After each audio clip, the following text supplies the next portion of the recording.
We need to talk about Twilight, not as a meme, not as an internet punching bag, but as the weird, awkward, surprisingly aesthetic indie film it actually is. Because here's the truth. The first Twilight movie, it's kind of good.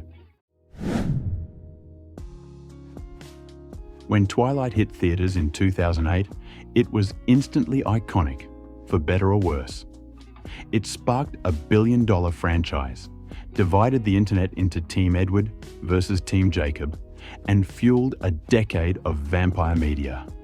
But what's often forgotten is that this movie, the first one, was made on a $37 million budget by an indie director with an almost aggressively blue color grade. And it didn't follow blockbuster rules. Hardwicke brought a gritty, almost lo-fi sensibility to Twilight.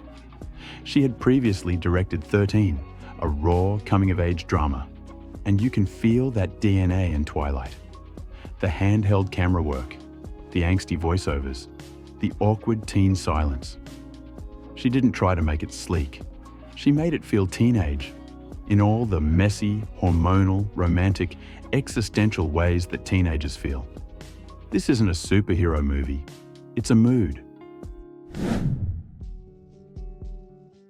Let's talk about the look, the Pacific Northwest setting, the eternal overcast skies, the inexplicable blue tint that made everyone look mildly undead. It's become meme material now, but at the time, it was oddly original. The film doesn't just show teen angst, it saturates it. It's not trying to be real, it's trying to be a feeling. Imagine if David Fincher directed a teen vampire romance.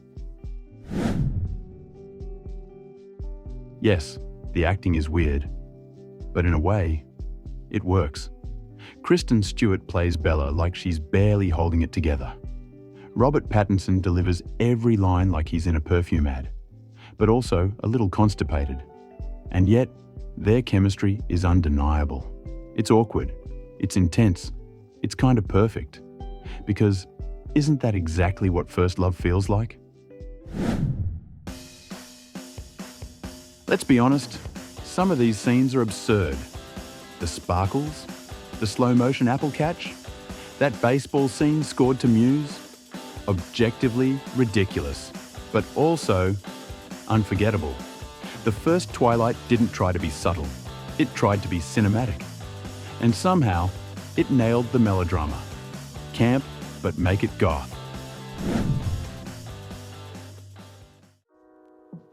Twilight is going through a renaissance. A new generation is watching it without the baggage of 2000s backlash. And guess what?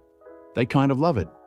Not ironically, not as hate-watching, but as a sincerely weird, emotionally charged teen fantasy that looks and feels like nothing else. Twilight was never meant to be cool, but in its own way, it was bold. It took teenage girls seriously. It created a moody, hormonal, overly dramatic world and said, yeah, this matters. And 15 years later, it still kinda does. Camp, cringe, iconic. Rewatch it. You might be surprised. If you enjoyed this, hit like, drop your favorite Twilight scene in the comments, and let's talk cinematic guilty pleasures. Subscribe for more deep dives that take pop culture seriously, even when it sparkles.